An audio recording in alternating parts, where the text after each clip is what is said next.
I'm very honored to have my very good friend from UN, Soenke. He's my best friend from my UN career. We met in New York back in 2001, and then we traveled to Sri Lanka and Sudan, Hungary, and many other, also South Africa together.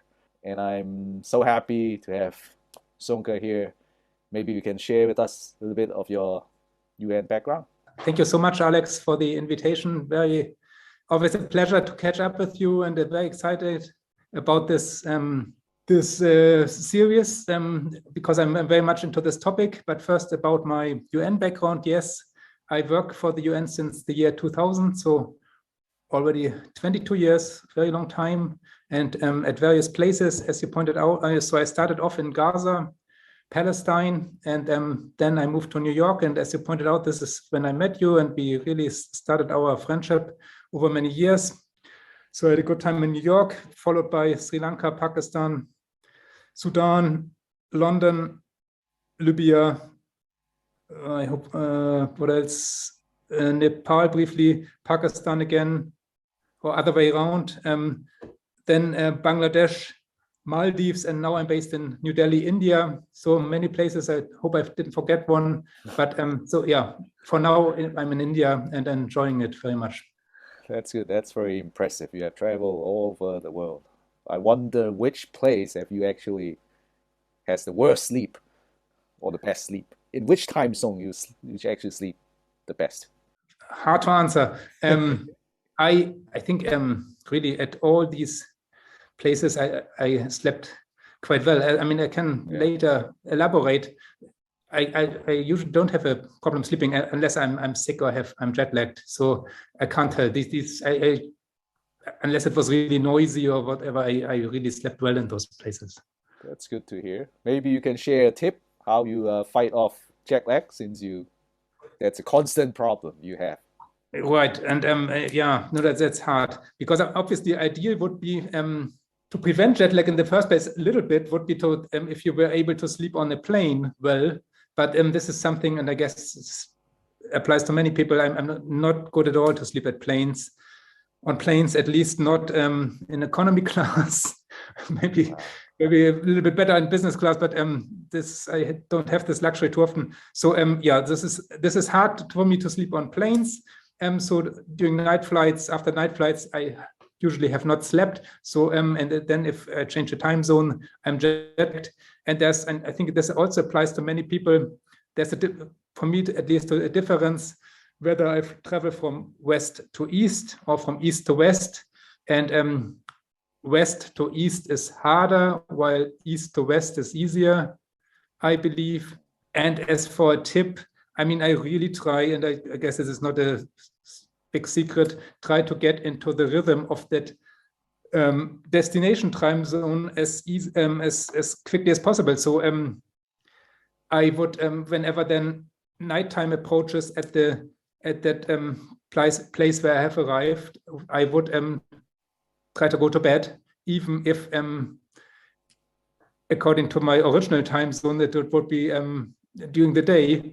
But I try to adapt to that time zone as soon as possible after arrival. So I try to go to bed, whatever, even 9, 10 p.m., so that I'm getting used to this new time zone. Mm-hmm. One of my favorite tip about this, about tuning jet lag, is actually, I do this when my wife is actually travel to other place. So I have my own bedroom. I will actually open the curtain.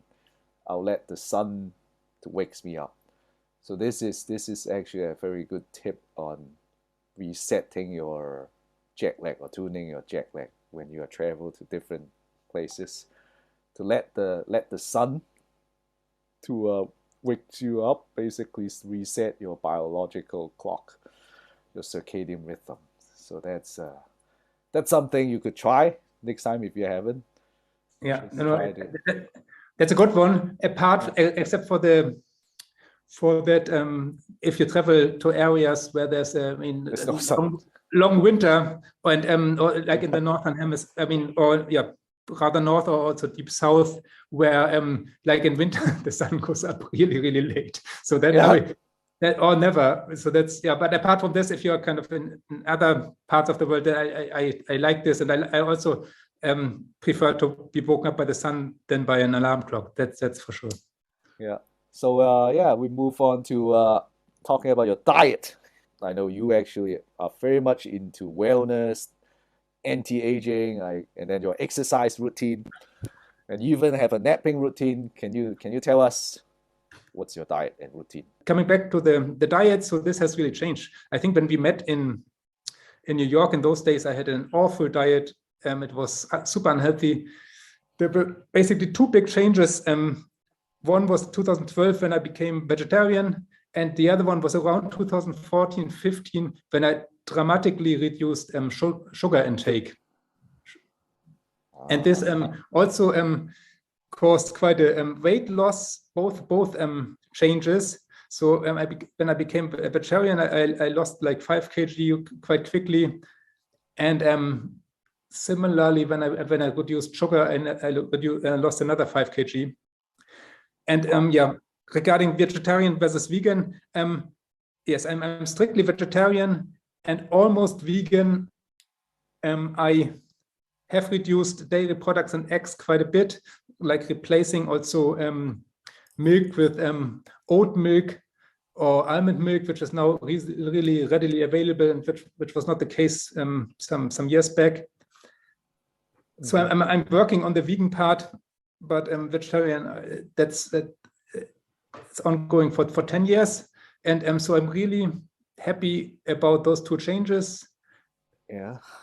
Are you taking any supplements? Right, yes. One supplement, which is B12 vitamin. B12. Because I understand this is not... cannot get it easily. This is not... this is usually only part in meat, unless... correct me... sometimes there are different opinions, but so I think it doesn't hurt to take in B12 pills. I take 1 per day.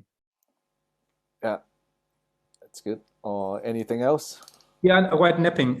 Because so exercise continued, super important, maybe even more than before. Also, since I'm now in India, the birthplace of yoga, so I'm big into yoga here, 4 hours a week, and napping. Yes, but this is kind of a natural thing that I'm just tired after lunch very often. And of course, it's a luxury that sometimes, because when you have an office job, and it would be nice if this is supported by office jobs, but by many it is not, then it's hard to take a nap. But already during university times, when I was studying at home, I'd love to take a nap after lunch. And also now, since I mostly do home office, not only since Corona started, but also before, I love to take naps. And I think this is really, sometimes I can't prevent it. I just fall asleep. It's not that I just fall asleep. I don't remember you have this napping habit when you were in New York. Right. So sometimes I took it secretly even, or I couldn't. I kind of fell asleep on the desk.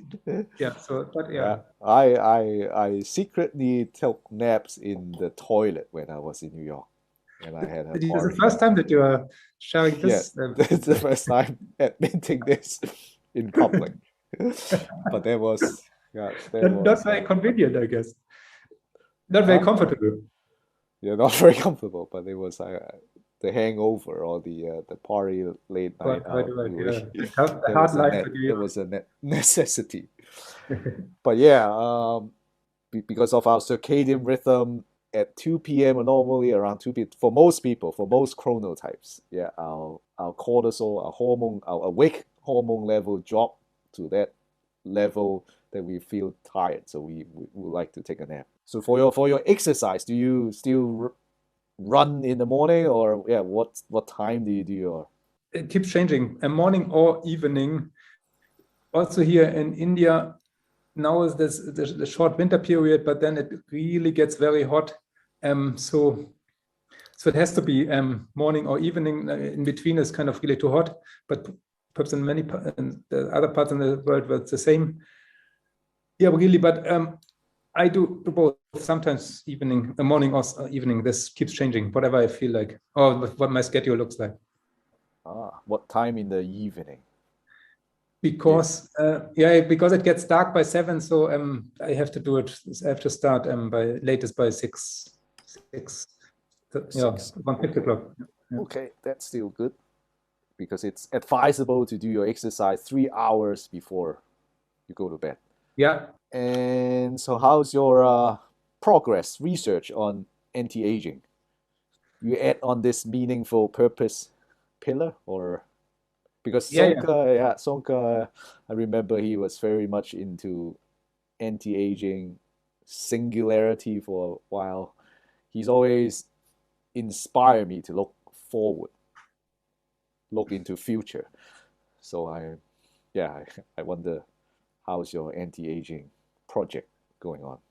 Yeah, thanks. I think that you can on the one side there's this kind of realistic view, and on the other side there's this really futuristic, perhaps not realistic part. For like realistic, I really think for now these are the 4 pillars I mentioned before: nutrition, exercise, sleeping, and purpose of life. This is biologically, I think, what we really can do, and then we have to be lucky with our genes, but there's not much for now what we can change about this. But then, of course, there are those futuristic approaches, and I'm not saying that I believe that this will be possible during our lifetime or ever. But I think sometimes I find it exciting to read about it. I mean, the one idea is this so-called uploading, meaning since our biological body has many flaws, and they not possible to prevent it from dying, then there would be the considered option to upload the mind into a different substrate, like into a computer, or like to a computer. And people may have seen this in science fiction movies or series, or read about this. There are people who believe that this, in theory, could be possible in the perhaps distant future. And of course, this has tons of implications. If it is possible to upload somebody in a computer, because then it would be obviously a very different life. Also, then this could also mean basically that there is no death anymore, because there's because then in such a environment this could go on forever. But then the question is what to do there. It's perhaps even not conceivable, what all these implications, and let alone the technical challenges to implement this. So, but this is kind of, I keep reading about this. I'm not saying that I expect this to happen in my lifetime. It's interesting, but otherwise those 4 other pillars. Very good. I'm a lot of inspiration on uploading the mind. But let me ask you, so what's your purpose? Have you found what's driving you? I think that I share purpose, and some things are kind of the common things to say. And first and foremost, family, and second, my profession. But to add something more interesting, so what I did, and this is also kind of a recent development, I kind of looked at what are the big problems in the world, and of course there are many problems in the world, and to what extent they are addressed, and what can an individual do to in a humble manner, somehow contribute to any of these problems. There are some interesting websites, because of course everyone knows about climate change, massive problem, but on the other hand, this is also quite well addressed. Lots of people working on this, and of course you need a specific education also to really contribute to this. So you can look at the problems, but also on the one hand, how realistic is it to solve them, and what can an individual do? So I am looking at another problem, which is sometimes overlooked or not so in the publicly known, which is AI safety, artificial intelligence safety, which could be is by quite a few experts considered as a massive problem, if not more dangerous than climate change, because climate change may probably not cause human extinction, even if there's a dramatic climate change, while AI could even be so dangerous that it causes, in some scenarios, human extinction. So once you upload all the minds, and we can be extinct. That would be one scenario I haven't thought through. But so AI safety is, I encourage also young people who think of what to do, what profession to take on. They may consider AI safety.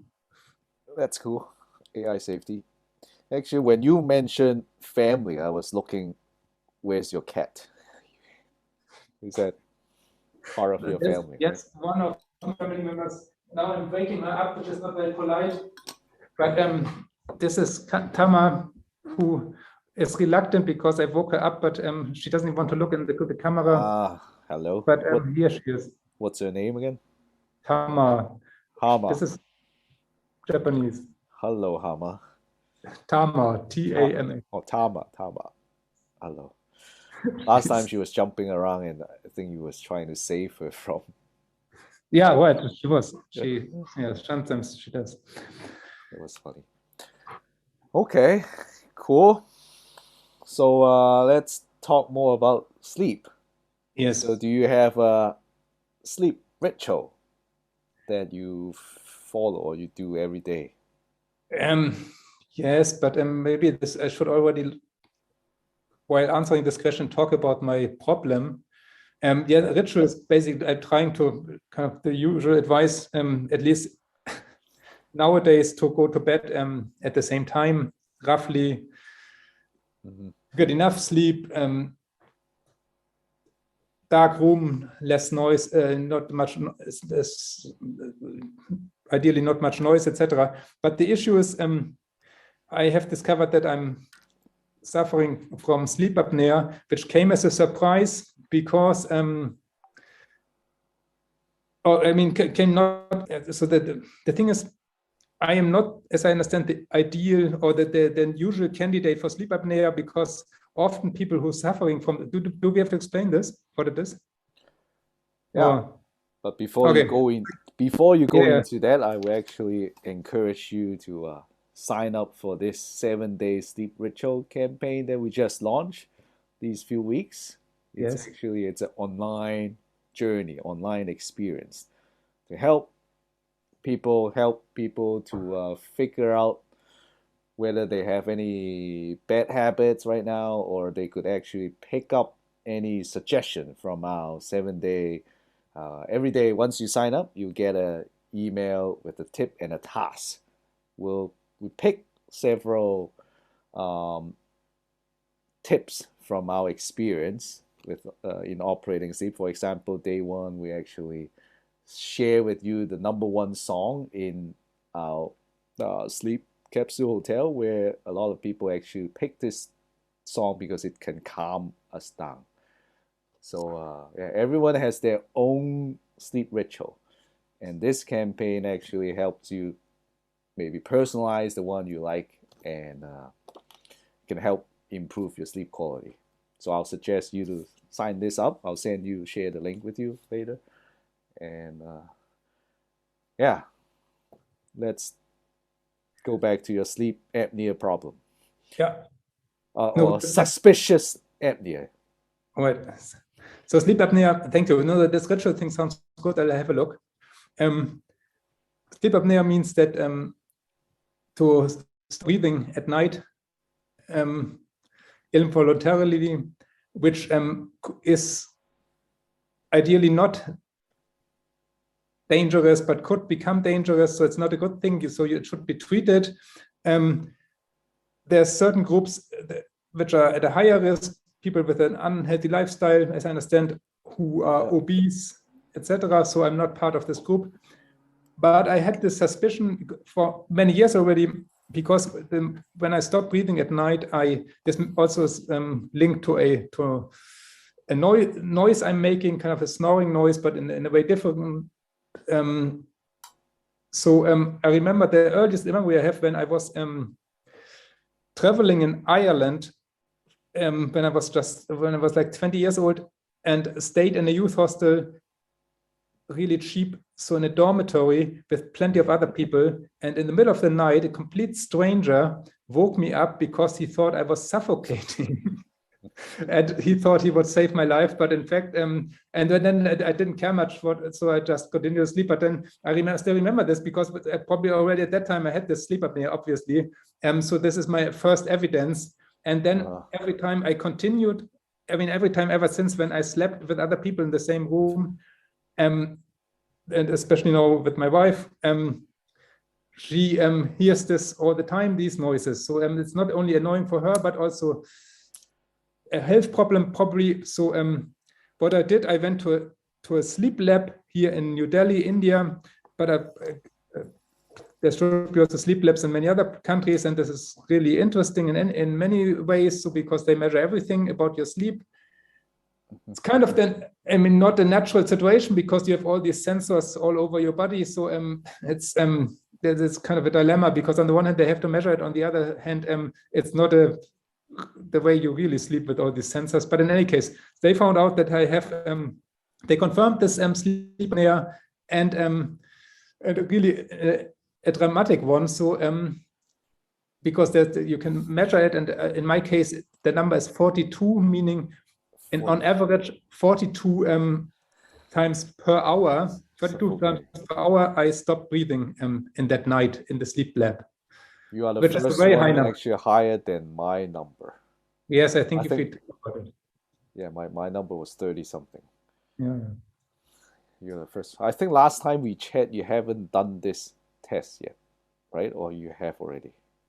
No, I did it once, and then I did it another time with my new dental device. Right. Okay. Have you actually recorded your snoring? No. No, you haven't? Okay. Suggest you can do that. And yeah, why not? Yeah, we can have maybe a data audio database or something. Yeah, that's a good content. I'll record all the snoring audio. That might be a good audio to drive people sleeping, actually. Yeah, sounds good. Yeah, so what was the experiment solution you tried? Right, because no, thank you. We looked at different options, and we talked also at that stage because I know that you were also suffering from this, and that you are doing this the CPAP solution, while I was not so keen on this. So I thought this is something I don't like. So I was looking for other options, and I've found out about this dental device which you can get from your dentist. Kind of a device which you put into your mouth and which arranges the jaw in a way that it prevents you from stopping breathing at night. And I thought also this would be not so it's kind of obviously tailor-made by your dentist, and I had the expectation that this would be also wouldn't feel comfortable, but then I was surprised it's not a big deal to wear it at night, and I can still sleep very well. And but of course in order to judge it in a scientific manner, I had to go again to the sleep lab. Yeah. Because already my wife just said that she feels it's better since I'm wearing this dental device. But I wanted the exact number, so I went again to that same sleep lab, same conditions, but then now with this thing in my mouth, and the result was that I was down to 21 apneas, or 21 times my breathing stopped per night, which is exactly half of the previous 142. So 21 is not ideal, but it's half than before. And in my then follow-up talk with the with the lady who runs the sleep lab. She said, this is perhaps the best I can get with this. And 50% down is better than nothing. I mean, it's already quite a big step. It's still not perfect, but good. So have you actually done the mouth taping and go into the sleep app? No, because the mouth taping, now then we had a conversation recently, and then you informed me about this mouth taping, which I hadn't heard of, and which is obviously also kind of almost the cheapest solution of them all. But I mean, it's not about money, but I mean, if somebody has to save money, this is the cheapest you can think of. So mouth taping, but on the other hand, it sounds really odd, because it's literally what the name says. You tape your mouth, because the idea is that you should breathe with your nose only, which is in general, even if you don't suffer from sleep apnea, good advice. And so you train this by taping your mouth. And it may sound scary, and you may be afraid of that you suffocate in the middle of the night. But and also if you Google it, you may people may you may think this is something completely crazy and this is a scam or something. But I don't think it is. How long have you tried? Like 10 days by now or something. Days. So and again, similar. So obviously, when I do this, I don't have the dental device. And similarly, it's not uncomfortable. I thought also this must be super uncomfortable, but it's not the case. It's not the case. It's really, and I can sleep very well. And my wife says, she says, still not perfect, but better than before. Less, yeah. Does it better than the dental device? Yeah, it's hard to say, because again, I would have get the numbers, and for this I would have to go again to the dental, so the sleep lab, to have to compare, having another performance. Yes, but then I haven't done this yet. I may do this. The thing is, if you again, if you Google this, unless I'm missing something, for some reason there's not a single scientific study yet on this of the mouth taping. While there are some on this dental device, and also there are some experts, but of course, in the internet you find experts, you find any opinion by experts, so that this doesn't say much. But there are some experts saying that this is dangerous and you shouldn't do this, because nose breathing should be supplemented occasionally by mouth breathing. But again, I mean, who knows if this is a real expert? And so, intuitively, this makes sense to me. But this is still in progress. Yeah, maybe I could suggest you to try mouth taping while you jog, doing the marathon.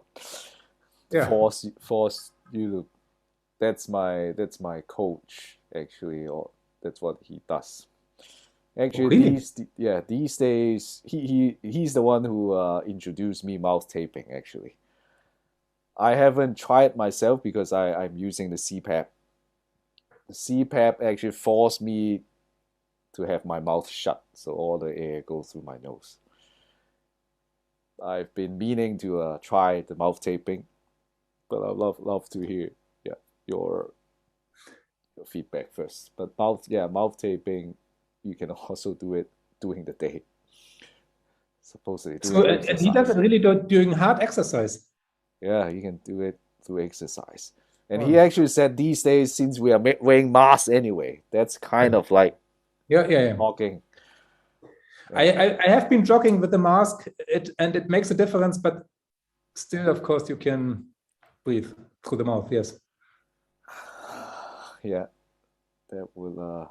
I'd love to hear more on that later.